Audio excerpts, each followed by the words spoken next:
पूर्ण परमात्मा पाप कर्म दंड को भी काट सकता है। अभी तक जिस भी संत व महापुरुष से मिले उन्होंने यही बताया कि पाप कर्म फल भोगने से ही समाप्त होगा। वो प्रभु कौन है जो पाप कर्म को काट देता है, वो काल के बंधन से छुड़वा देता है, उसका क्या नाम है, पूजा की विधि क्या है? कृपया अवश्य सुनिए जगत गुरु तत्वदर्शी संत रामपाल जी महाराज के अमृत वचन।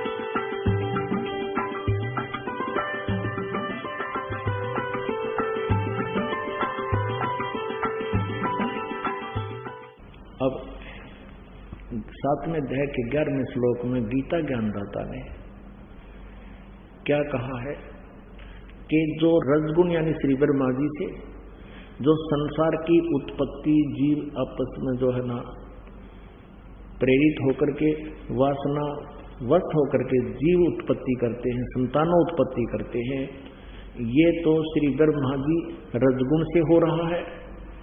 और सतीथी यानी एक दूसरे में मोह ममता, भाई का भाई से प्यार, बहन भाई का प्यार, पति पत्नी में ममता, संपत्ति में लगाव, ये तो इसको सतीथी बोलते हैं कि इस कारण से ये जीव अपना टाइम पास कर ले। ये सतगुण विष्णु जी से हो रहा है, भाव से हो रहा है। और तमोगुण माने संहार श्री शंकर जी अर्थात श्री शिव जी तमोगुण से ये सब संहार हो रहा है। सतीथी यानी उत्पत्ति, सतीथी और प्रलय। कहते इन तीनों गुणों से जो कुछ भी हो रहा है इसका मुख्य कारण मैं हूं, काल कहता है। लेकिन मैं इनमें नहीं, ये मुझ में नहीं। इस काल ने, काल रूपी ब्रह्म ने, इस ज्योति निरंजन ने अपने पुत्रों को पृथ्वी लोक, स्वर्ग लोक और नीचे पाताल लोक पर एक एक विभागीय मंत्री का दर्जा देकर अधिकारी बना दिया और स्वयं इनसे भिन्न रहता है, इसके इनके सामने नहीं आता, गुप्त रहता है, इनको भी उनका उसका पता नहीं। तो ये कहता है कि ये जो कुछ भी हो रहा है इसका मुख्य कारण तो मैं हूं, निमित्त मैं हूं, लेकिन मैं इनमें नहीं हूं, मैं इनसे बाहर हूं। अब यही प्रमाण लेते हैं कि रजगुण ब्रह्मा है, सतगुण विष्णु, तमगुण शिव जी। ये कंसेप्ट क्लियर करना पड़ेगा, तब ये सदग्रंथ श्रीमद् भगवत गीता जी के श्लोक 12 से लेकर 15 तक आपकी समझ में आएंगे। अब सबसे पहले ये देखते हैं कि ये कहता है गीता ज्ञानदाता, ये काल, इसलिए महाशिव भी कहलाता है, काल रूपी भगवान भी कहता है, कहलाता है। ये कहता है कि मैं इनसे अलग हूं। देखिए संक्षिप्त शिवपुराण सचित्र मोटा टाइप, गीता प्रेस गोरखपुर से प्रकाशित है। संपादक हनुमान प्रसाद पोदार, प्रकाशक एवं मुद्रक है गीता प्रेस गोरखपुर, गोविंद मन कार्यालय कोलकाता का संस्थान। फोन नंबर फैक्स नंबर ये है। इसके 110 पृष्ठ पर आपको दिखाते हैं थोड़ा सा, ये देखिए 110 पृष्ठ संक्षिप्त शिवपुराण और ये है रुद्र संहिता। ये 9वें अध्याय के लास्ट में है। सारा प्रकरण देकर के यहां पर निष्कर्ष दिया कि इस प्रकार ब्रह्मा, विष्णु और रुद्र इन तीनों देवताओं में गुण है, परंतु ये शिव, ये इनका पिता, ये इनके सामने नहीं आता और ये इनसे भिन्न रहता है, परंतु शिव गुणातीत माने गए। इससे ये सिद्ध हो गया कि रजगुण ब्रह्मा, सतगुण विष्णु, तमगुण शिव जी इसको महेश कहो, इन तीनों देवताओं में तो गुण है और परंतु शिव गुणातीत माने गए। अब देखिएगा मार्कंडेय पुराण, ये गीता प्रेस गोरखपुर से प्रकाशित है, गीता प्रेस गोरखपुर से प्रकाशित है। इसके 123 पृष्ठ पे यहां देखिएगा, ये मार्कंडेय जी कह रहे हैं, यहाँ मार्कंडेय जी बोले, ये मार्कंडेय जी बताते आ रहे हैं, इस तरह स्वयंभू परमात्मा की, ये काल को स्वयंभू कहते हैं, ब्रह्म को, इस प्रकार स्वयंभू परमात्मा की 3 अवस्थाएं हैं। रजोगुण प्रधान ब्रह्मा, तमोगुण प्रधान रुद्र और सत्वगुण प्रधान विश्वपालक विष्णु है। ये ही 3 देवता हैं और ये ही 3 गुण है, यही 3 गुण है। ये समझ गया, आगे कंसेप्ट क्लियर हो गया। और क्लियर करते हैं इसको, क्योंकि ये अध्यात्मिक ज्ञान है और यदि इसमें जरा सा भी कच्चापन रह गया तो ये नकली गुरु अज्ञानी जनता को भ्रमित कर देंगे। परमेश्वर की कृपा से इनका ये दाव दास लगन नहीं देगा। हमारे सदग्रंथ हमारे पास हैं और श्रद्धालु शिक्षित हैं, हम इनको बहुत अच्छी तरह समझ सकते हैं। ये देखिएगा, ये श्रीमद् देवी भागवत हिंदी टीका सहित भाग 1, ये कहां से प्रकाशित है? अथ श्री देवी भागवतम सभाष्टिकम सहमात्यम, खेमरा श्री कृष्णदास प्रकाशन बम्बई, ये यहां से छपी है। ये इसके और काफी विवरण दे रखा कहां से छपी है। अब इसके हम तीसरे सकंद में इन तीनों गुणों को देखेंगे क्या है। अथ श्रीमद् देवी भागवते भाषा टीका युक्ते तृतीय सकंद प्रारंभते, तीसरा सकंद शुरू होता है। अब देखना इसके 11 पृष्ठ पर, देवी भागवत 11 पृष्ठ, भाषा टीका युक्त तृतीय सकंद अध्याय 5 का, और मंत्र नंबर हम 8 पढ़ेंगे। पहले हिंदी पढ़ेंगे फिर संस्कृत पढ़ेंगे। ये 7वां समाप्त हुआ, 8वां प्रारंभ होता है। हे माता, यदि हमारे ऊपर सदा आप दया युक्त हो तो हमको तमोगुण में किस प्रकार प्रदान किया है। विष्णु भगवान शंकर शिव जी बोल रहे हैं, हमको तमोगुण में किस प्रकार प्रदान किया है। और ब्रह्मा रजोगुण और हरि, विष्णु जी को हरि बोलते हैं, सतगुण युक्त क्यों किया है। अब हम संस्कृत देखेंगे। ये देखिएगा, ये 8वां श्लोक है। यदि दया धर्मना न सदा अंबिके कथम अहम विहित है। भगवान शंकर कह रहे हैं कि मुझे क्यों बना दिया, कथम माने किस लिए, तमोगुण है, तमोगुण क्यों बना दिया। कमल से उत्पन्न होने वाले ब्रह्मा जी को रजोगुण संभव है, रजोगुण क्यों उत्पन्न कर दिया। सुवित है कि सतोगुण हरि, और विष्णु जी को आपने सतोगुण क्यों बना दिया। अब इससे स्पष्ट हो गया, रजगुण सतगुण तमगुण ये तीनों देवता, रजगुण ब्रह्मा जी, सतगुण विष्णु जी, तमगुण शिव जी, और यही परमेश्वर ने अपनी अमृत वाणी में, सच्चिदानंद घन ब्रह्म की वाणी में 600 वर्ष पहले बता रखा था, जो आज इन सदग्रंथों में प्रमाणित हुआ। अब देखिएगा फिर श्रीमद् भगवद गीता जी के अध्याय नंबर 7 के श्लोक 12 से लेकर 15 तक पढ़ेंगे। आसानी से हमारे ये हृदय में समा होगा ये ज्ञान। देखिए, श्रीमद् भगवद गीता, गीता प्रेस गोरखपुर से प्रकाशित है, जयदयाल गोविंद का इसके अनुवादक है। अध्याय 7 और श्लोक नंबर 12 यहां से शुरू होता है। ये 12 है। और भी जो सतोगुण से उत्पन्न होने वाले भाव हैं, और जो रजोगुण से, सतोगुण से सतीथि, रजोगुण से उत्पत्ति और तमोगुण से विनाश होने वाले भाव हैं, उन सबको मुझसे ही होने वाले हैं ऐसा जान, क्योंकि काल को श्राप लगा हुआ है 1 लाख मानव शरीरधारी जीवों के खाने का। अब ये क्या कहता है, परंतु वास्तव में उनमें मैं और वे मुझ में नहीं है। अब 13वें श्लोक में क्या कहा है, गुणों के कार्य रूप सात्विक, राजस और तामस, इन तीनों प्रकार के भावों से ये सारा संसार,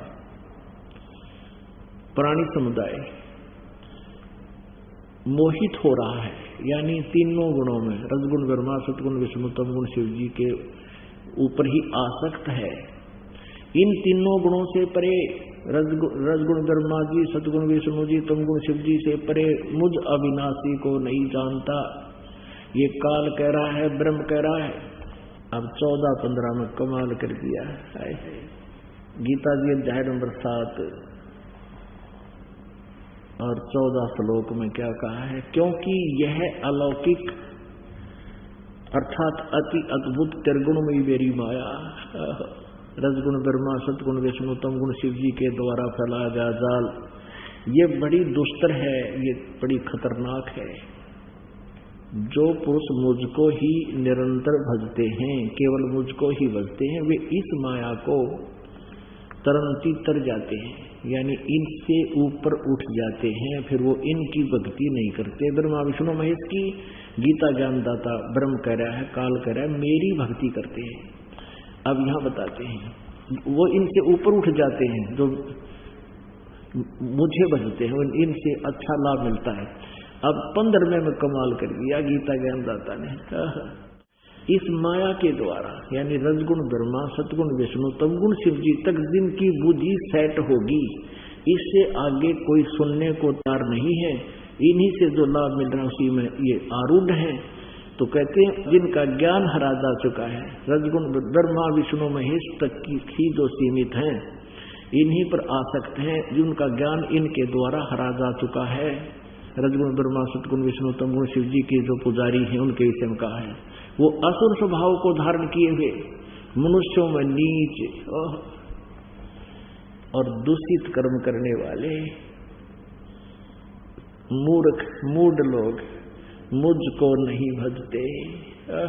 अब फिर पढ़िए, माया के द्वारा रजगुण ब्रह्मा, सतगुण विष्णु, तमगुण शिव जी के द्वारा जिनका ज्ञान हरा जा चुका है, जो इनसे आगे किसी की भक्ति करना नहीं चाहते, इन्हीं की जो भक्ति करते हैं, असुर स्वभाव को धारण किए हुए मनुष्यों में नीच और दूषित कर्म करने वाले मूढ़ लोग मुझको नहीं भजते।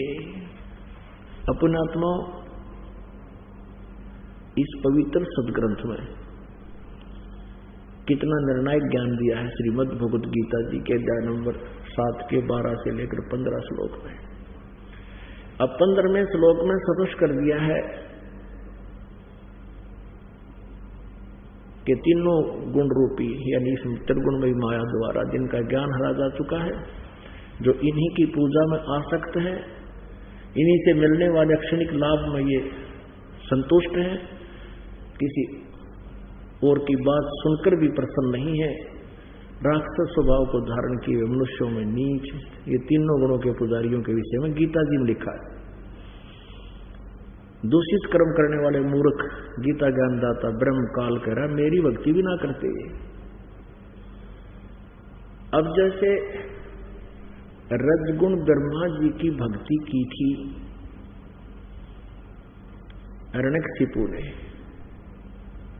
राक्षस कहलाया, अपने पुत्र का शत्रु बन गया और कुत्ते वाली मौत मारा गया। ऐसे ही तमगुण शिव की पूजा की थी रावण ने, राक्षस कहलाया, ऐसा जुल्म कर दिया, दूषित कर्म, अपनी ही माता को उठा ले गया। यानी भगवान शिव की पूजा करता था।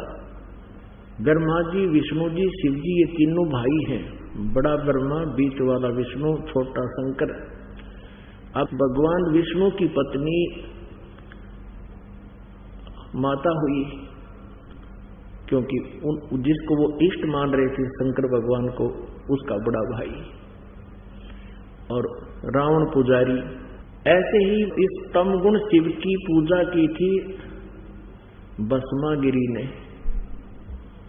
भगवान शिव जी के महल के सामने, गेट के सामने, सिर आसन पर, ऊपर ने पैर नीचे को सिर करके 12 वर्ष खड़ा रहा उल्टा। एक दिन पार्वती जी की प्रेरणा से, प्रार्थना से भगवान शिव ने उस भस्मागिरि से पूछ लिया कि तू क्या चाहता है, मांग, तूने जो मांगना है मैं तेरे से प्रसन्न हो गया हूं।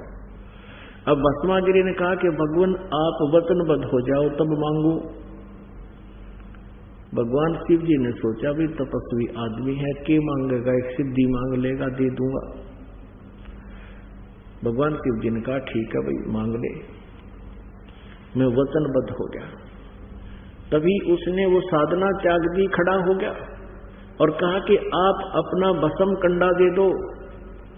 भगवान शिव जी के हाथ में एक कड़ा था, उसमें ऐसा सिद्धि युक्त कर रखा था भगवान शिव जी ने कि जिसके भी सिर के ऊपर वो ऐसे करके भस्म कह दे, वो जल जाता था, नष्ट हो जाता था, भस्म हो जाता था। इस बात का ज्ञान था भस्मागिरि ने। और भस्मागिरि किस लिए उपासना कर रहा था कि भस्म कंडा लेकर शिव जी से, और शिव जी को मारूंगा, भस्म कर दूंगा और पार्वती को अपनी पत्नी बनाऊंगा। अब पुण्यात्माओं विचार करना इन बातों पर। इससे नीच कर्म और क्या होगा? अपने इष्ट की पत्नी पर ही बुरी नजर। अब भगवान शिव जी को ये नहीं मालूम इस दुष्ट के मन में के कुधारना है, और इनको अमंत्रियामी कहे, ब्रह्मा विष्णु में इसको अमंत्रियामी कहा करते, इसे हुआ कर अंतर्यामी। और फिर इनको अविनाशी कहते थे। अब ज्यों ही भगवान शिव ने कड़ा उसको दे दिया और कहने लगा भस्मागिरि के होले शिव जी होशियार, तुझे मारूंगा, पार्वती को पत्नी बनाऊंगा। भगवान शिव जी डर के भाग लिए, भयभीत होकर अपनी जान रक्षा के लिए दौड़ दिए, स्पीड खींच दी। आगे आगे भगवान और पाछे पाछे पुजारी जाग खाट ठानते। अब ये जो अविनाशी होते, इन भागण की आवश्यकता थी? अभी तक इनके विषय में जो ज्ञान इन नकली गुरुओं ने दिया वो कति अज्ञान भर रखा हमारे अंदर। इनकी जीवनी में लिखा दास तो पढ़कर सुना रहा आपको। फिर भगवान ने पार्वती रूप बनाया, भस्मागिरि के सामने खड़े हो गए। भस्मागिरि से बोले कि रुक जाओ, अब शिव जी तो तेरे पास आएगा नहीं, उसको तो इतना भय है कि जब तक तेरे पास खड़ा है वो निकट नहीं आएगा। अब भस्मागिरि का तो उद्देश्य यही था कि पार्वती मिले मुझे। आगे आपको इस कथा का पता ही है कि भगवान ने फिर उसको गंडहत नाच नचा के और उसी कड़े से उसका हाथ ऊपर ले आकर के ऐसे नाच इस हाथ को ऊपर कर, इसको नीचे कर। जब वो कड़े वाला हाथ उसके ही सिर पर पहुंच गया तब कह दिया भस्म। वो भस्मागिरि मर गया। उसके बाद वो भस्मा असुर कहलाया। भस्मागिरि से ये गिरि, पुरी, नाथ, नागा, सन्यासी ये सारे शिव जी के पुजारी हैं, तमगुण शिव के पुजारी हैं। तो भस्मागिरि से वो भस्मासुर कहलाया, कुत्ते वाली मौत मरा। तो इस प्रकार कहा है, इन तीनों गुणों के उपासक राक्षस स्वभाव को धारण किए मनुष्यों में नीच दूषित कर्म करने वाले मूर्ख हैं। अब विष्णु जी के उपासक अर्थात श्री कृष्ण जी के उपासक वैष्णव कहलाते हैं। एक बार हरिद्वार के अंदर कुंभ के मेले की परवी का संयोग हुआ। उस समय ये सभी ये त्रिगुण उपासक, ये षटदर्शनी भी बोलते हैं इनको, ये 6 प्रकार के जैसे गिरि, पुरी, सन्यासी, वैष्णव, नागा, कनपाड़े, नाथ, ये इस प्रकार 6 प्रकार के ये अलग अलग इनके वैरायटी होती है। षटदर्शनी कहते हैं इनको। ये पहुंच गए वहां हरिद्वार में, और वहां ये अलग अलग अपने अपने ग्रुप में खड़े इकट्ठे हो जाते हैं। गिरी अलग, पुरी अलग, सन्यासी न्यारे, नागा न्यारे और वैष्णो अलग से। और जिस समय परभी का समय निर्धारित होता है उस समय उस सरोवर या दरिया में, जैसे हरिद्वार में हर की पैड़ी पर परभी लगी थी, हर की पैड़ी पर स्नान करने के लिए चल पड़े ग्रुप के ग्रुप, कोई 1000 ग्रुप।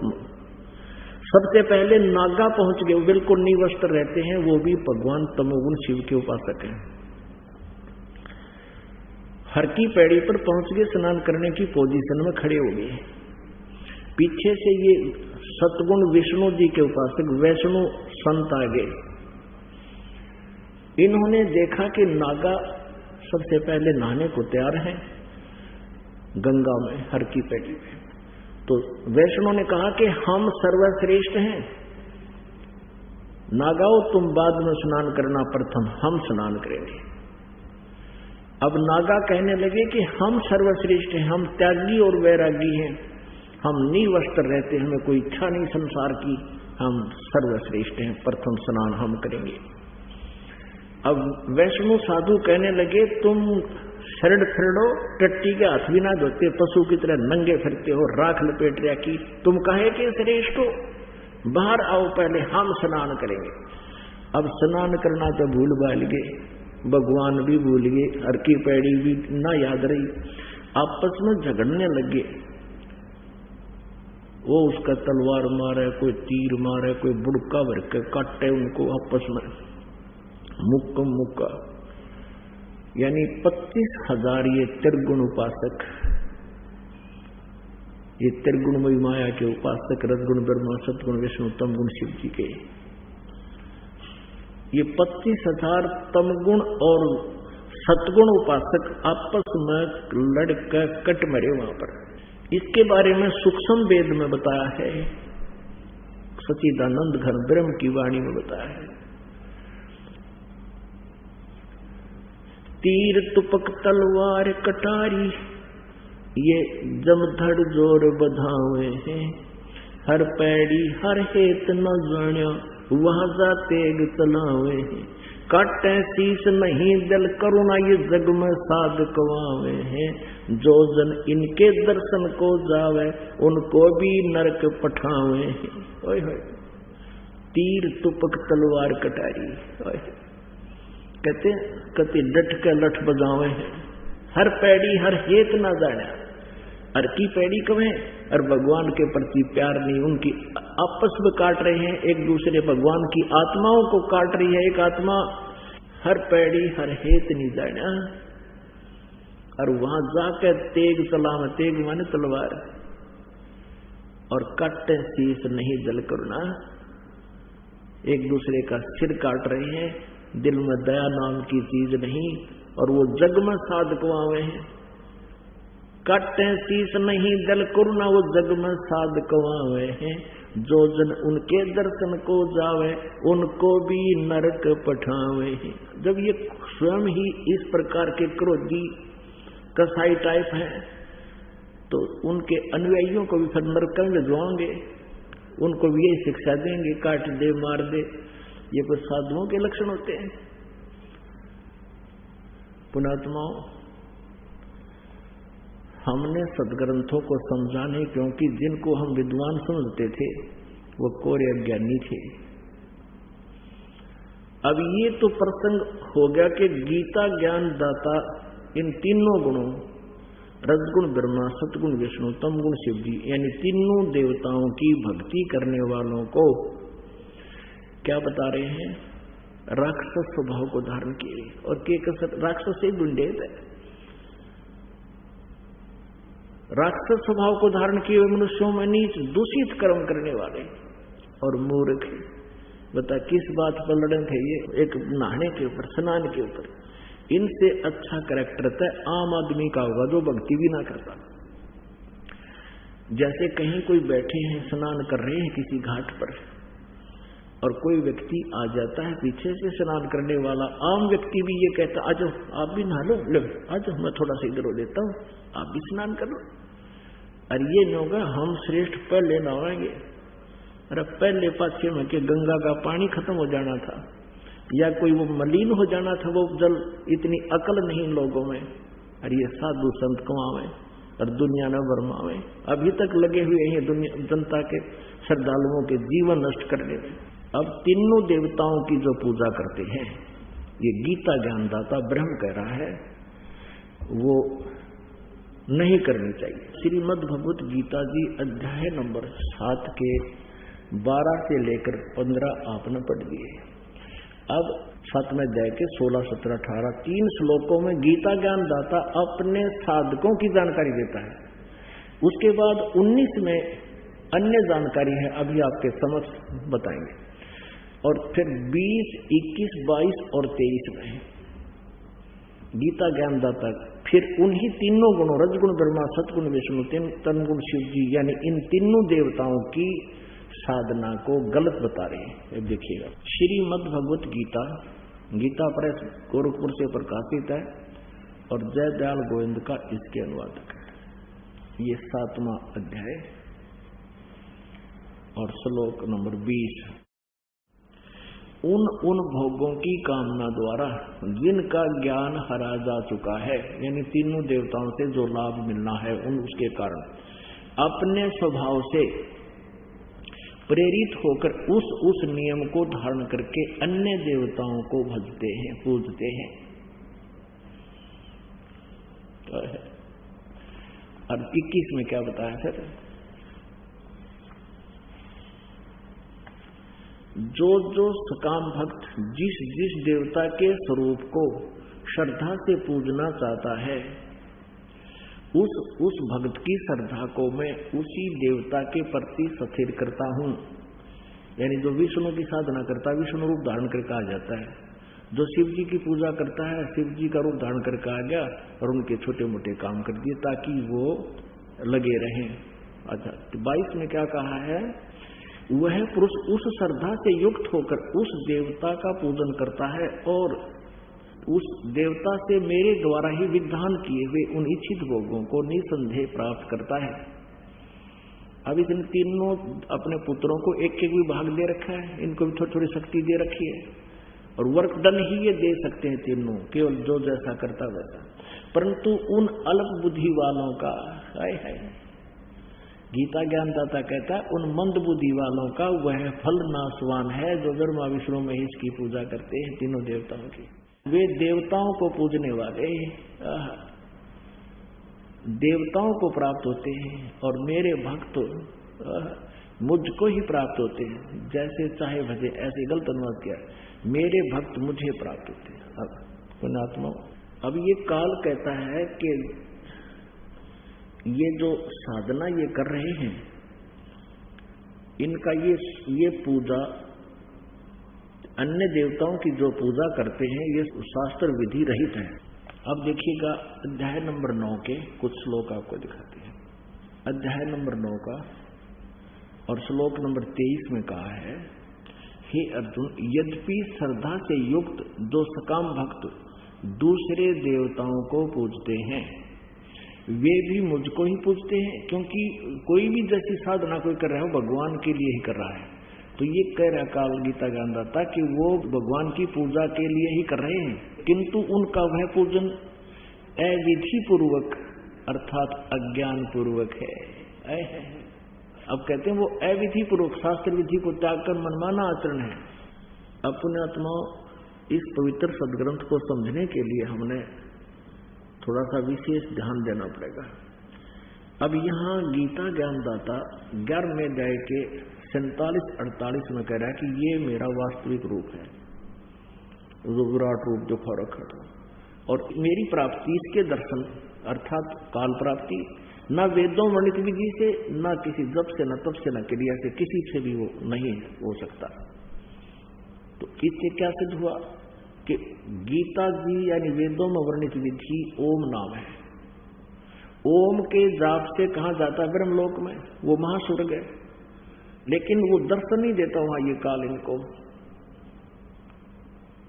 वो सिर्फ इसीलिए इसको निराकार माना जाता है। ये खुद कहता मैं वहां अव्यक्त हूं, मैं अपनी योग माया से छुपा हुआ हूं 7वें अध्याय के 24-25 में, और ये मूर्ख जन समुदाय मुझे कृष्ण मान रहे हैं, व्यक्ति रूप माया हुआ मान रहे। मैं व्यक्ति नहीं हूं, मैं तो अव्यक्त रहता हूं। मैं कभी इस रूप में, कभी अपने वास्तविक रूप में किसी के सामने नहीं आता। अब यहां देखिएगा 9वें अध्याय का 20वां श्लोक, अध्याय नंबर 9 का श्लोक नंबर 20। तीनों वेदों में विधान किए हुए सकाम कर्मों, इस सकाम सुकुम कुछ नहीं, इतना अपने आप ना रखें। तीनों वेदों में विधान किए हुए और सोम रस को पीने वाले पाप रहित पुरुष मुझको यज्ञों के द्वारा पूजकर स्वर्ग की प्राप्ति चाहते हैं। वे पुरुष अपने पुण्यों के फल रूप स्वर्ग लोक को प्राप्त होकर स्वर्ग में दिव्य देवताओं के भोगों को भोगते हैं। 21 में वे उस विशाल स्वर्ग लोक को भोगकर पुण्य अक्षीण होने पर मृत्यु लोक को प्राप्त होते हैं। इस प्रकार तीनों वेदों में कहे वे सकाम कर्म आश्रय लेने वाले भोगों के कामना वाले पुरुष बार बार आवागमन को प्राप्त होते हैं, अर्थात पुण्य के प्रभाव से स्वर्ग में जाते हैं, पुण्य क्षीण होने पर मृत्यु लोक में जाते हैं। 22 में कहा है, जो अनन्य प्रेमी भक्तजन मुझ परमेश्वर को निरंतर चिंतन करते हुए निष्काम भाव से बसते हैं, नित्य निरंतर मेरा चिंतन करने वाले पुरुषों का योग अक्षेम मैं स्वयं प्राप्त कर देता हूं, यानी उनकी भक्ति की मैं रक्षा करता हूं। बस आगे फिर 23 में कहा है, हे अर्जुन, यद्यपि श्रद्धा से युक्त जो सकाम भक्त, सकाम सुकुम नहीं, जो भक्त दूसरे देवताओं को पूजते हैं वे भी मुझको ही पूजते हैं, किंतु उनका वह पूजन अविधि पूर्वक है, यानी शास्त्र विदिता का मनमाना आचरण है। अब पुण्यात्मा, अब हम 16वें अध्याय के 23वें श्लोक को आपको दिखाते हैं। श्रीमद् भगवत गीता अध्याय 16 और श्लोक नंबर 23। जो पुरुष शास्त्र विधि को त्याग कर अपनी इच्छा से मनमाना आचरण करता है, मनमानी पूजाएं करता है, वह न सिद्धि को प्राप्त होता है, न परम गति को और न सुख को ही। व्यर्थ शास्त्र विधि को त्याग कर तो अविधि पूर्वक साधना करते। अब 16 में जाएगा 24 में, इससे तेरे लिए कर्तव्य और अकर्तव्य की व्यवस्था में शास्त्र ही प्रमाण है। ऐसा जानकर तू शास्त्र विधि से नियत यानी शास्त्र अनुकूल कर्म ही करने योग्य है। शास्त्र विधि से नियत यानी शास्त्र अनुकूल साधना ही करने योग्य है, करनी चाहिए। अब 17वां अध्याय के प्रथम श्लोक में प्रश्न किया अर्जुन ने। अब 17वां अध्याय है और प्रथम श्लोक में, हे कृष्ण, क्योंकि ये कृष्ण मान रहा था अर्जुन, जो मनुष्य शास्त्र विधि को त्याग कर श्रद्धा से युक्त हुए देव आदि का पूजन करते हैं, उनकी सतिथि फिर कौन सी है? सात्विक है अर्थात राजसी है या तामसी? 17वें के दूसरे में कहा है, मनुष्यों की वह संस्कारों से, शास्त्रीय संस्कारों से रहित केवल स्वभाव से उत्पन्न श्रद्धा सात्विक और राजसी तथा तामसी तीनों प्रकार की ही होती है, उसको मुझसे सुन। अब तीसरे में कहा है, ये बार सभी मनुष्यों की श्रद्धा उनके अंतःकरण के अनुरूप होती है, यानी पहले जन्म में जिसे उन्हें साधना कर रखी वह पुरुष श्रद्धा में है। इसलिए जो पुरुष जैसी श्रद्धा वाला स्वयं भी वैसा ही है, स्वयं भी है वही है। अब देखो अन्यों कहे ये अच्छी आत्मा सात्विक अच्छे विचारों के व्यक्ति तो अन्य देवताओं की पूजा करते हैं। 17वें का चौथा, सात्विक पुरुष देवों को पूजते हैं। ये सात्विक पुरुष अच्छी आत्मा है जो ब्रह्मा विष्णु महेश देवताओं की पूजा करते हैं, और राजस व्यक्ति जो है वो यक्ष राक्षसों की पूजा करते हैं, कि जब बकरे काटते हैं, कि जब भैंसा काट कर चढ़ावे, 100 फंड करते हैं, कि दारू चढ़ावे। और अन्य तामस मनुष्य जो हैं वे प्रेत भूत गणों की पूजा करते हैं। अपने आत्माओं, जो मनुष्य शास्त्र विधि से रहित केवल मन माना कल्पित घोर तप को तपते हैं। शास्त्र विदिता के जो भी साधनाएं कर रहे हैं तप करते, दम और अहंकार से युक्त, कामना आसक्त और बल के अभिमान से युक्त हैं, वो नरे अहंकारी और विनाशक है। अब 5वां पढ़ लिया 6 में। शरीर रूप से सचित भूत समुदाय को और अंतःकरण में सचित मुझ को भी ये क्रस करने वाले हैं उन अज्ञानियों को असुर स्वभाव के जान। पुण्यात्मा, पुण्यात्मा आज मानो कोई बालक नहीं रहा, अज्ञानी नहीं है। हवाई जहाज बना दिए, कंप्यूटर बना दिए, इंटरनेट बना दिए। अब इस अध्यात्म ज्ञान को, अपने सदग्रंथों को हम बहुत आसानी से समझ सकते हैं और इन मूर्खों ने जो आज तक हमारा जीवन नष्ट किया, इनको पहचान कर इनसे हम पीछा छुड़ा सकते हैं। जैसे श्रीमद् भगवत गीता अध्याय नंबर 18 के श्लोक नंबर 62 में गीता ज्ञान दाता कहता है कि अर्जुन, तू सर्वभाव से उस परमेश्वर की शरण में जा जिसकी कृपा से तू परम शांति को और सनातन परम धाम को प्राप्त होगा। यह गीता ज्ञान दाता से कोई और परमात्मा है और इन नकली आचार्यों से, इन तत्व ज्ञानहीन आचार्यों से कोई पूछता है कि श्रीमद् भगवत गीता जी के अध्याय नंबर 18 के श्लोक नंबर 62 में गीता ज्ञान दाता अपने से अन्य किस परमेश्वर की शरण में जाने को कह रहा है? तो ये तत्व ज्ञानहीन कहते हैं अपने ही बारे में कह रहा है, और किसके बारे में कहेगा? उससे ऊपर कोई परमात्मा ही नहीं है। ये अकल के चोर, इन न गीता का ज्ञान न इन पुराणों का ज्ञान दुनिया को भ्रमित कर रही है।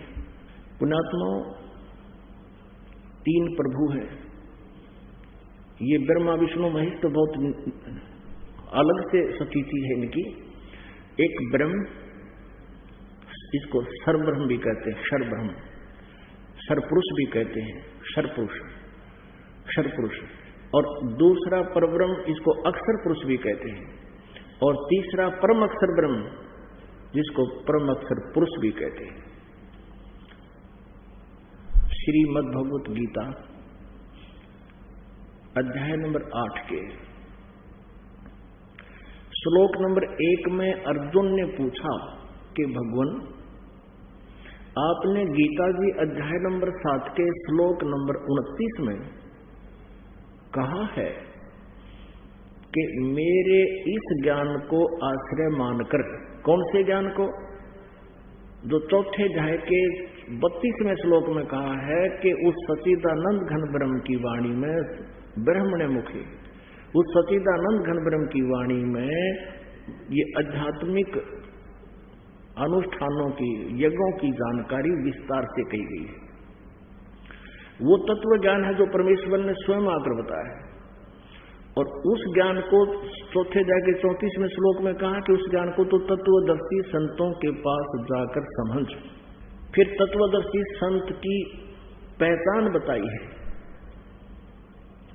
15वें अध्याय के प्रथम श्लोक में, कि जो उल्टे लटके हुए संसार रूपी वृक्ष के सभी विभागों को जड़ से लेकर तना, डार, पत्ते, शाखा क्या है, इनको विस्तार से बताएगा। स वेदविद, वो वेद के तात्पर्य के पहियों को जानने वाला है, वो तत्वदर्शी संत।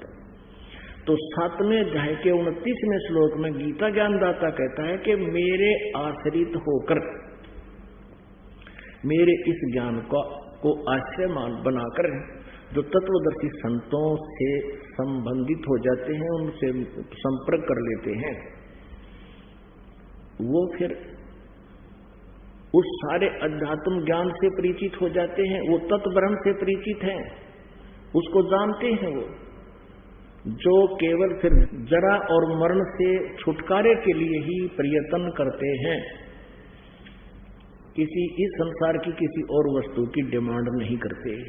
अब गीता ज्ञान दाता कहता है 7वें अध्याय के 29वें श्लोक में कि मेरे इस ज्ञान को आश्रय बनाकर तत्वदर्शी संतों को जो खोज लेते हैं, वे जो जरा और मरण से छूटने के लिए, जरा माने बुढ़ापा, मरण माने मृत्यु, जरा और मरण ये दो ही सबसे खतरनाक इस जीव मनुष्य के जीवन के अंदर ये दो सतीथि है, सटेज है। एक तो बुढ़ापा सबसे खतरनाक है और मरना कोई चाहता नहीं, या मृत्यु जबरदस्ती होगी। तो कहते जरा और मरण मोक्षाय माम आश्रित यतन्तीये, मेरे इस ज्ञान को आश्रय बनाकर जो जरा और मरण से छूटने के लिए प्रयत्न करते हैं, ते ब्रह्म तत्विदु, वो तत्व ब्रह्म से को जानते हैं और अखिल यानी सारे अध्यात्म को जानते हैं और कर्षणम और सारे इस कर्मों से परिचित है। कहने का भाव ये है, गीता ज्ञानदाता कहता है जो केवल जरा और मरण से छूटने का प्रयत्न करते हैं, वे उस तत्व ब्रह्म को जानते हैं, सारे अध्यात्म ज्ञान से परिचित हैं और सब कर्मों से परिचित हैं। तो गीता ज्ञानदाता ने 8वें अध्याय के प्रथम श्लोक में पूछा कि किम तत्व ब्रह्म, वो तत्व ब्रह्म क्या है जिसको जानकर फिर जरा और मन से छूटने के लिए प्रयत्न करते हैं। गीता ज्ञानदाता ने 8वें अध्याय के और फिर तीसरे श्लोक में कहा है गीता जी में कि वो परम अक्षर ब्रह्म है, वो गीता ज्ञानदाता से अन्य है। एक सरब्रह्म, उसको क्षर पुरुष भी कहते हैं, एक अक्षर ब्रह्म, दूसरा उसको अक्षर पुरुष भी कहते हैं और पर ब्रह्म भी कहते हैं, और तीसरा परम अक्षर ब्रह्म, उसको परम अक्षर पुरुष भी कहते हैं, उसको सत्य पुरुष भी कहते हैं, जो वास्तव में अविनाशी है। अब श्रीमद् भगवत गीता अध्याय नंबर 15 के श्लोक नंबर 1 से 4 में निष्कर्ष है कि उल्टे लटके हुए संसार रूपी वृक्ष के सभी विभागों को जो बता देगा, स वेदविद, वो तत्वदर्शी संत है, वो वेद के तात्पर्य को जानने वाला। तो परमेश्वर कबीर जी ने 600 वर्ष पहले अपनी सच्चिदानंद घन ब्रह्म की वाणी में सूक्ष्म वेद में बताया, अक्षर पुरुष एक पेड़ है, निरंजन वाकी डारे, तीनों देवा शाखा है, ये पात रूप संसार। ये देखिएगा, ये एक संसार रूपी उल्टा लटका हुआ वृक्ष जानो, जिसके ऊपर को जड़ है और नीचे को तीनों गुण रूपी शाखा है, रजगुण ब्रह्मा, सतगुण विष्णु, तमगुण शिव जी। ये संसार रूपी वृक्ष समझो। अब जो जमीन से बाहर दिखाई देता है उसको वृक्ष बोलते हैं। अब यहाँ परमात्मा कबीर जी ने कहा था अक्षर पुरुष एक पेड़ है, ये अक्षर पुरुष, इसको अक्षर पुरुष कहो, परब्रह्म कहो, अक्षर ब्रह्म कहो। ये तो तना तो समझो अक्षर ब्रह्म, अक्षर पुरुष है, और सर पुरुष या सरब्रह्म कहो, ये सरब्रह्म कहो या सरपुरुष कहो, ये काल है, ज्योति निरंजन है, ब्रह्म है, गीता ज्ञान दाता है। और इसके 3 पुत्र हैं, 3 शाखाएं हैं, रजगुण ब्रह्मा, सतगुण विष्णु, तमगुण शिव जी। और ये गुप्त है जो परमात्मा, ये परम अक्षर ब्रह्म है। ये परम अक्षर ब्रह्म है जिससे सबका धारण पोषण होता है। ये परम अक्षर ब्रह्म है, इसको पूर्ण ब्रह्म परमेश्वर भी कहते हैं। ये मूल है पूरे संसार रूपी वृक्ष की। तो अक्षर पुरुष एक पेड़ है, परमेश्वर कबीर जी ने बताया था अक्षर पुरुष एक पेड़ है, निरंजन वा की डार, और तीनों देवा शाखा है, पात रूप संसार। अब ये पूरा एक संसार रूपी वृक्ष है। और गीता अध्याय नंबर 15 के श्लोक नंबर 1 में कहा है कि जो इन उल्टा लटके संसार रूपी वृक्ष के सभी पत्तों से लेकर, जड़ से लेकर पत्तों तक बता देगा, वो तत्वदर्शी संत है। ये पहचान बता दी। श्रीमद् भगवत गीता अध्याय नंबर 15 के श्लोक नंबर 1 से 4 का निष्कर्ष है कि जब तत्वदर्शी संत मिल जाए और वो ऐसे बताएगा, ये उसकी पहचान है। उसके पश्चात परमेश्वर के उस परम पद की खोज करनी चाहिए, जहां जाने के बाद फिर लौटकर कभी संसार में साधक नहीं आते, उनका पूर्ण मोक्ष हो जाता है। और जिस परमेश्वर ने सारे ब्रह्मांडों की रचना की है, अर्थात संसार रूपी वृक्ष की प्रवृत्ति जिससे विस्तार को प्राप्त हुई है, उसी की पूजा करनी चाहिए, गीता ज्ञानदाता दृढ़ता से कहता है। अपने विषय में गीता ज्ञानदाता अध्याय नंबर 4 के श्लोक नंबर 5 और 9 में, गीता जी अध्याय नंबर 2 के श्लोक नंबर 12 में गीता जी अध्याय नंबर 10 के श्लोक नंबर 2 में खुद कहता है कि अर्जुन तेरे और मेरे बहुत जन्म हो चुके हैं, तू नहीं जानता मैं जानता हूं। और ये ना समझ के ये सभी सैनिक पहले नहीं थे, तू नहीं था या मैं नहीं था, अर्थात हम, तू, मैं और ये सब पहले भी जन्मे थे, आगे भी जन्मते रहेंगे।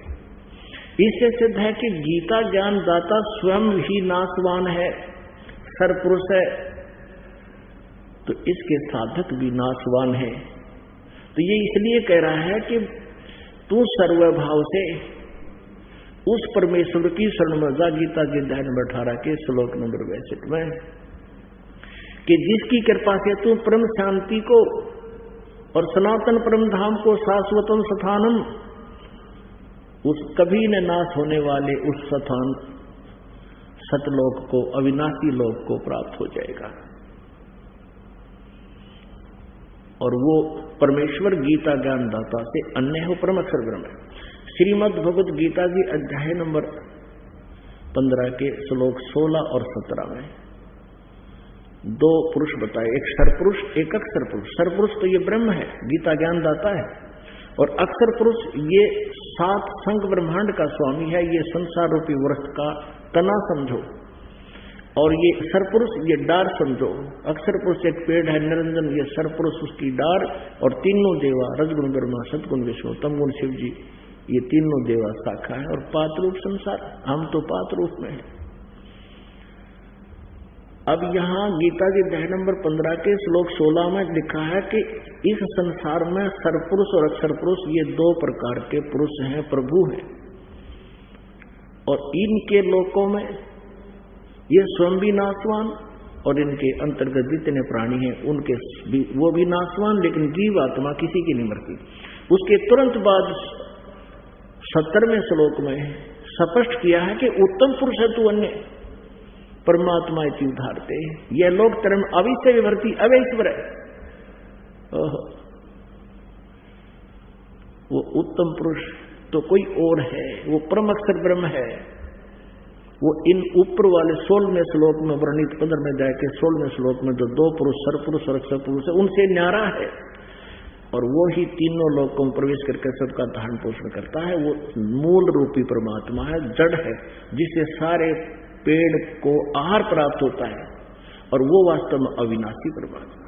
अब गीता जी अध्याय नंबर 15 के श्लोक नंबर 18 में गीता ज्ञानदाता कहता है कि मुझे, क्योंकि मेरे अंतर्गत 21 ब्रह्मांड है, इसके अंतर्गत ब्रह्म के काल के सरपुरुष के, ये कहता है कि मुझे तो लोक वेद के आधार से पुरुषोत्तम कहते मान रखा हूं, क्योंकि मेरे अंतर्गत जितने प्राणी हैं उनसे मैं उत्तम हूं, उनसे तगड़ा हूं, उनका कंट्रोलर हूं।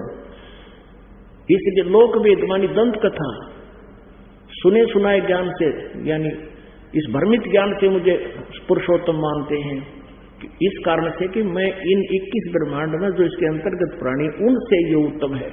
लेकिन 15वें अध्याय के 17वें श्लोक में स्पष्ट कर दिया कि उत्तम पुरुष है तो उन्हें परमात्मा इति उदाहरते।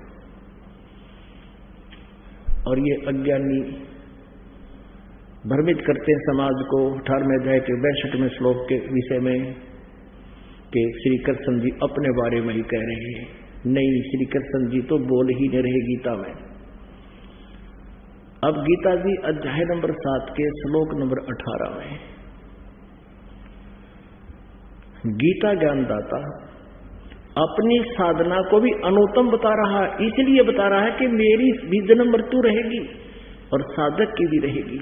ये ज्ञानी आत्मा भले ही उद्धार हैं, समर्पित हैं परमात्मा को पाने के लिए, लेकिन ये तत्वदर्शी संत न मिलने से, तत्व ज्ञान के अभाव से गीता ज्ञानदाता कहता है ये मेरे वाली अनुत्तम गति में ही आश्रित हैं, अश्रेष्ठ घटिया, मेरे वाली घटिया साधना में ही आश्रित है। इसलिए गीता जी अध्याय नंबर 7 के श्लोक नंबर 18 में गीता ज्ञानदाता अपनी साधना को भी अनुत्तम बताता है। इसलिए वो गीता जी अध्याय नंबर 18 के श्लोक नंबर 62 में कहता है कि तू सर्वभाव से उस परमेश्वर की शरण में जा, जिसकी कृपा से तू परम शांति को और सनातन परम धाम को प्राप्त होगा। गीता जी अध्याय नंबर 8 के श्लोक नंबर 7 में गीता ज्ञानदाता कहता है कि मेरी भक्ति करनी है तो युद्ध भी करना पड़ेगा, मेरी साधना कर और युद्ध भी कर। यहां शांति नाम की वस्तु नहीं है। इसलिए कहा 8वें अध्याय के 8, 9, 10 श्लोक में कि उस परम अक्षर ब्रह्म की साधना करनी है तो उसको प्राप्त होगा। उसको तत्वदर्शी संत उसकी साधना बताएंगे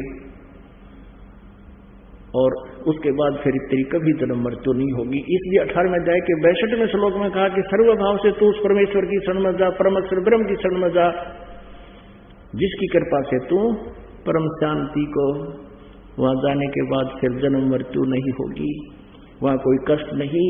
शंखों लहर मेहर की उपजे, कहर नहीं जा कोई, दास गरीब अचल अविनाशी, सुख का सागर सोई। उस सतलोक में सनातन परम धाम को प्राप्त हो जाएगा, फिर तुझे कोई कष्ट नहीं होगा। बोलो सतगुरुदेव जय हो। परम पिता परमात्मा पूर्ण ब्रह्म सर्वश्रेष्ठी रचनहार कुल मालिक कबीर परमेश्वर कबीर साहिब जी की असीम कृपा से आप जी को ये तत्व ज्ञान सुनने को मिला। धन भाग है आप और धन्य है आपके माता पिता जिनसे आपका जन्म हुआ। आप जी का जन्म ऐसे समय में मनुष्य का है जिस समय का संयोग कई युगों के उपरांत हुआ करता है। कलयुग का ये बिचली पीढ़ी वाला समय है। इसमें जिन पुण्यात्माओं का मानव शरीर है उनके शुभ संस्कारों की कोई कमी नहीं है। यदि कोई कमी अब है उनको तो तत्व ज्ञान की है और इस परमात्मा के सच्चे विधान की है और उस सच्ची साधना की कमी है। उस त्रुटि को भी परमात्मा ने अब पूरा कर दिया है। परमेश्वर कबीर जी ने अपनी प्यारी आत्माओं के लिए वो खजाना खोल दिया है जिसको अभी तक सीक्रेट रखा था। परमेश्वर कबीर देव जी ये पूर्ण परमात्मा है, पूर्ण ब्रह्म है, परम अक्षर ब्रह्म है। इन्हीं को संत लैंग्वेज में, संत भाषा में सत्य पुरुष कहते हैं। पुरुष माने परमात्मा, परमेश्वर, प्रभु, सत्यमेन अविनाशी, जिसका नाश कभी ना हो। तो संत भाषा में इन्हें सत्पुरुष कहते हैं। वेद भाषा में, गीता जी की भाषा में उसे परम अक्षर ब्रह्म, दिव्य परम पुरुष, उत्तम पुरुष तु अन्य परमात्मा की उदाहरते। तो वो परमात्मा पूर्ण ब्रह्म कबीर देव जी ने अपना ये खजाना खोल दिया। 600 वर्ष पहले परमात्मा आए, ये पूर्ण ब्रह्म है। इन्हीं के विषय में पवित्र चारों वेद और पवित्र श्रीमद् भगवत गीता विशेष ज्ञान दे रहे हैं। अत्यधिक जानकारी इसी परमेश्वर की है। इस परमेश्वर ने कबीर देव जी ने 600 वर्ष पहले कलयुग में, वैसे तो प्रत्येक युग में परमेश्वर अपनी लीला करने, अपने गुण अनुसार जैसा कि वो किया करते हैं, प्रत्येक युग में आते हैं और कुछ समय संसार में रह करके अपनी ही जानकारी स्वयं प्रदान करते हैं। पुण्यात्मा स्वीकार कर लेते हैं और जिनके ऊपर काल का, इस ज्योति निरंजन ब्रह्म का अत्यधिक प्रभाव होता है, वो प्रभु का विरोध भी करते हैं और अपना जीवन नष्ट कर जाते हैं और परमात्मा की उस अमर वाणी को स्वीकार भी नहीं करते हैं। वो दुर्भाग्यशाली प्राणी होते हैं। तो उसी अपने लीला अनुसार परमात्मा आए 600 वर्ष पहले कलयुग में। वो प्रथम पीढ़ी थी, वो प्रथम चरण था कलयुग का, सन 1398 में। और 120 वर्ष परमेश्वर एक जन साधारण जैसा एक अपना जीवन निर्वाह करके, लीला करके, एक रोल करके, भूमिका करके सहशरीर चले गए थे, वो सहशरीर ही आए थे। उस समय प्रथम चरण में परमेश्वर ने कहा था अपनी प्यारी आत्मा धर्मदास जी को, धर्मदास तो लाख दुहाई, ये सार शब्द कहीं बार न जाई, सार शब्द बार जो पर ही, बिचली पीड़ी हंस न तरही। फिर कहा परमात्मा ने, धर्मदास तो लाख दुहाई, ये मूल ज्ञान, मूल ज्ञान मीन तत्व ज्ञान, मूल ज्ञान कहीं बार न जाही, मूल ज्ञान बाहर जो पढ़ी, ये बिचली पीढ़ी हंसनी तरही। मूल ज्ञान तब तक छुपाई, मूल ज्ञान जब तक छुपाई, तब तक छुपाई जब तक ये द्वादश पंथ ना मिट जाए। परमेश्वर ने कहा है कि धर्मदास, इस सार शब्द को अभी सार्वजनिक नहीं करना। यदि ये सतनाम और सारनाम सार्वजनिक कर दिया तो बिचली पीढ़ी वाले हंस पार नहीं हो पाएंगे। अब ये बिचली पीढ़ी स्टार्ट है। कब से है? सन 1947 में भारत स्वतंत्र हुआ। उससे पहले भारतवर्ष के अंदर एजुकेशन नहीं थी, और सन 1951 में इस दास को भेज दिया अपने कुत्ते को आप धनियों को जगाने के लिए, परमेश्वर कबीर जी। तो 1947 से समझो या बिचली पीढ़ी प्रारंभ हो चुकी है। भारतवर्ष में एजुकेशन चरम सीमा पर है आज के दिन। बच्चे से लेकर बूढ़े तक सभी साक्षर हैं, और ये शिक्षा का अब इतना बोलबाला परमात्मा ने ही करवाया है। शिक्षा की हमें कोई आवश्यकता नहीं थी। भले ही हम लोक वेद के आधार से आज इसको बहुत महत्व दे रहे हैं, ये भी परमेश्वर की ही कृपा है। कम से कम ये अक्षर ज्ञान युक्त हो जाएं। सतयुग त्रेता द्वापर सबसे अधिक लंबा समय बीत गया। अब कलयुग आया है, और कलयुग के भी लगभग 5500 वर्ष बीत चुके हैं।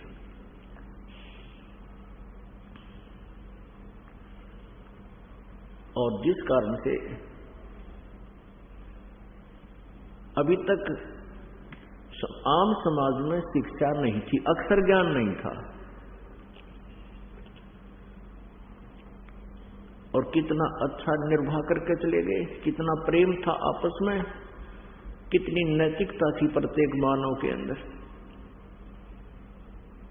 बाहर का कोई भी व्यक्ति नगर में या गांव में आ जाता था, राह चलता, उसको एक विशेष प्यार के साथ रखते थे, अतिथि उसकी सेवा करते थे। और आज कैसी तिथि आ गई है, आपस में भाई बहन का प्यार रहा ना, माया माया दिखाई देती है सबको। माता पिता के प्रति वो श्रद्धा रही नहीं, क्योंकि कृतघ्नता चातुरता आ गई इस शिक्षा से। और रही कई कसर इन फिल्मों ने काट दी समाज का नाश करने की। तो परमात्मा हमें याद दिलाते हैं कि इस कलयुग से पहले मानव शिक्षित नहीं था और बहुत अच्छा जीवन निर्वाह कर रहे थे। अब शिक्षित है लेकिन चैन किसी को नहीं, माया की अवस्था इतनी बढ़ गई, इसका कोई अंत नहीं रहा। और माया इकट्ठा करने के लिए कहां तक सतर गिर सकता है जीव के करैक्टर का, इसका भी कोई पैमाना नहीं रहा।